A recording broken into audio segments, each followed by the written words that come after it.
Techie Radha Gayatri తండ్రి సుధాకర్ విశాఖకు చేరుకున్నారు. గాయత్రి ఉత్తరాఖండ్లోని మసూరీలో అనుమానాస్పద స్థితిలో మృతి చెందడంతో సుధాకర్ ముస్సోరీలో పోలీసులకు ఫిర్యాదు చేశారు.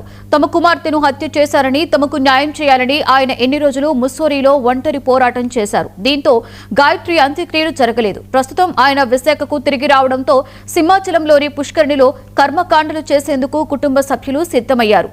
ఈ ఘటనపై విచారణ కొనసాగుతోంది. తమకు న్యాయం చేయాలని గాయత్రి తండ్రి సుధాకర్ అక్కడ కలెక్టర్ ఆశిష్ చౌహాన్ కు వినతి పత్రం ఇచ్చి విశాఖకు చేరుకున్నారు. మరొక వైపు పోలీసులు రాధా గాయత్రి ఐఫోన్ లాక్ తీయడానికి ప్రయత్నిస్తున్నారు.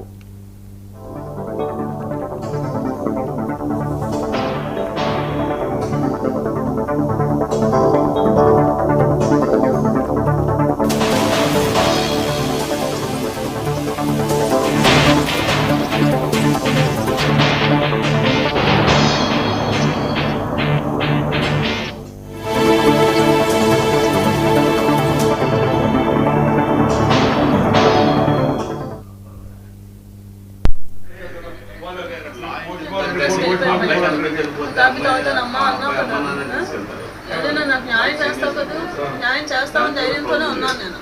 తెలుసా నీకు విషయం? నువ్వు చేస్తావు, నువ్వు చేయకుండా ఉండవు. చాలా తెలివైన పిల్లలు, నీకు అన్నీ తెలుసు. ఏం జరిగిందా అక్కడ, ఏం చేశాడా వాడు అన్నది నీకు తెలుసమ్మా. నువ్వు చెప్తావు, అందుకే నన్ను ఇక్కడ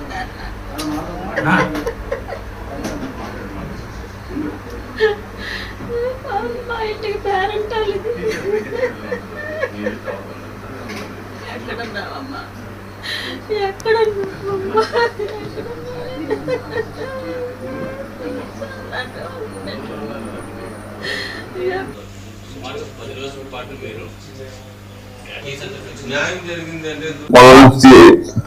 తిరుగుతున్నాను, తిరుగుతుంటే ఇక్కడ వీడు హ్యాపీగా తిరుగుతున్నారు.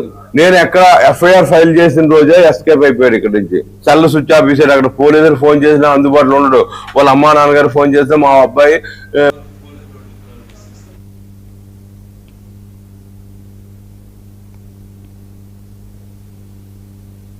మేము మసూరి వెళ్ళి పోలీసులు రమ్మన్నారు, వెళ్ళి కలవరాని చెప్పే ఉన్నారు. ఇంతవరకు జరిగింది. ఇప్పుడు మేము ఏం చేయాలో అది చెప్పండి చాలు. మీడియాకి మేమేం చేయాలి అన్నది మాకు న్యాయం కావాలి. ఇప్పటి వరకు అబ్బాయి కనిపించలేదు. అబ్బాయిని మీరు తేలేకపోతున్నారు. మేము ఎలాగా రియాక్ట్ అవ్వాలి? ఇంకా ఆ మీడియా దగ్గర, ప్రజల దగ్గర మేము ఏమని బతినాడుకోవాలండి? ఇంకా మరి మాకేమీ లేనప్పుడు చాలా కష్టంగా ఉందండి. ఇదైతే మాత్రం ముందు ఆ అబ్బాయి ఎక్కడున్నాడు, ముందు ఈయన తెలియాలి, మాకు తెలియాలండి. మేము ఎలా అయిపోతున్నాం చూస్తున్నాం రోజు రోజుకి. ఎఫ్ఐఆర్ ఫైల్ అయిన దగ్గర నుంచి పిల్లడు కనిపించకుండా వెళ్ళిపోయాడంటే, మాకు తల్లిదండ్రులుగా ఉంటాను అని మీడియా ముందు చెప్పుకున్న అబ్బాయి ఈ రోజు కన్న తల్లిదండ్రులని నడు రోడ్డు మీద నించోబెట్టి వెళ్ళిపోయాడండి. మాకు ఇంకేముంటాడండి అబ్బాయి? అంటే అంత భయం ఉన్నప్పుడు ఎందుకు భయమైన పని చేయాలి? నీకు భయం ఉన్నదా లేదా, భయం లేదు అన్నప్పుడు ముందు బయటికి రా, వచ్చి మాకు సమాధానం చెప్పు. మేము ఎలాగంటే పోరాడుతున్నాం పిల్ల కోసం. మా పిల్ల ఏమైనా తప్పు చేసిందండి? తప్పు చేస్తే మేమే పారిపోతాం. మేము మీడియాకే దొరకమండి మా అమ్మాయిదే తప్పు అనేసి. లేనప్పుడు మేము ఎంతలా పోరాడు. నీ తప్పు లేనప్పుడు నువ్వు రా, నువ్వు వచ్చి కనిపించి మాకు చెప్పి ముందు మీడియా అంతా అక్కడికి వెళ్ళి ఆయన ఎక్కడున్నాడో ముందు చేసిన తర్వాత మా దగ్గర రండి. దయచేసి మమ్మల్ని కొంచెం మేము ఇద్దరం ప్రైవసీగా మాట్లాడుకోవాలి. మా పాప గురించి ఏవైనా కష్టాలు చెప్పుకోవాలనుకుంటున్నాం. అది 27 ఏళ్ళు మా పిల్లని, దాన్ని మేమిద్దరం ఒకసారి తలుచుకునే శక్తి కూడా మాకు ఇవ్వట్లేదండి ఏ మీడియా. మీరు అంతలాగా వాడు హెరాస్మెంట్ చేస్తున్నాడు. ఆ అబ్బాయిని ముందు పట్టుకోండి ప్లీజ్. ఆ అబ్బాయి ఎక్కడున్నాడు అన్నది మాకు కావాలి. ఇదైతే మాత్రం నేను చెప్పవలసింది. దయచేసి మీడియా వాళ్ళందరికీ ఒకటే మా విన్నపం, మాదైతే ఇదే. ఇంతకన్నా న్యూస్ అయితే ఏముండదు. వాళ్ళ దగ్గర నుంచి ఏదైనా న్యూస్ సేకరించండి. ఆ తప్పుడు ప్రచారం ఏదైనా వచ్చింది అంటే ఖండించండి. మా అమ్మాయి మీద అనవసరమైన వస్తున్నాయి, అవన్నీ వేస్ట్ గా యూట్యూబ్ లోనే పెడుతున్నారు. మా అమ్మాయి చాలా కొన్ని వందల మంది ఫ్రెండ్స్ ఉన్నారు. ఫ్రెండ్స్ అడగండి, మా ఫ్యామిలీ వీళ్ళని అడగండి. మా అమ్మాయి ఎలా ఉంటుంది ఏమిటండి. అది MCom, MSc psychology, MBA gold medallist.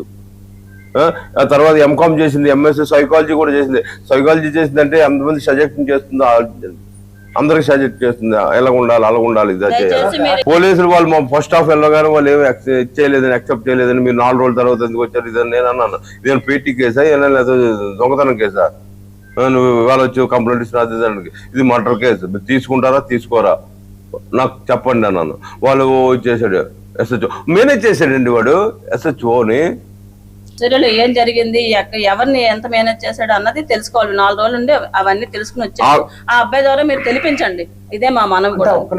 చిన్న రిసర్వ్ మేము ఇచ్చేస్తే వాళ్ళు ఎవరిది బాడీ వెళ్దు. అక్కడ మా పాపతోనే వాళ్ళని అంత్యక్రియలు అయిపోతారు. వాడు నెంబర్ 1 సైకో సైకో అంతే. సైకో. ఇప్పుడు మీకు తెలుస్తున్నదని పెళ్ళైన తర్వాత వదిలేయండి. ఈ 4 రోజుల నుంచి వాడు ఎక్కడికి వెళ్ళాడు, వాడు సైకో కాబట్టి బయటకు వెళ్ళి తిరుగుతున్నాడు, ఎక్కడ తిరుగుతున్నాడు, తల ఏంటంటే దాచుకుంటున్నాడు. నా భార్య నాకన్నా తెలివైంది, నా భార్యకి అన్ని తెలుసు, నా భార్య మంచి హోదాలో ఉంటుంది, ప్రతి వాళ్ళ అమ్మ నాన్న గురించి కూడా అవమాన పడ్డాడు వాడు. తల్లిదండ్రులు పిచ్చుకోకుండా కొట్టినట్టు కొట్టారు వాడిని. వాళ్ళ నాన్నగారు చెప్తున్నారండి, ఏంటి డేరాలు ఎక్కడికి వెళ్ళి నేను డేరాలు వాళ్ళ వరకు కాపు కోసం నేను ఇవాళ వచ్చాను.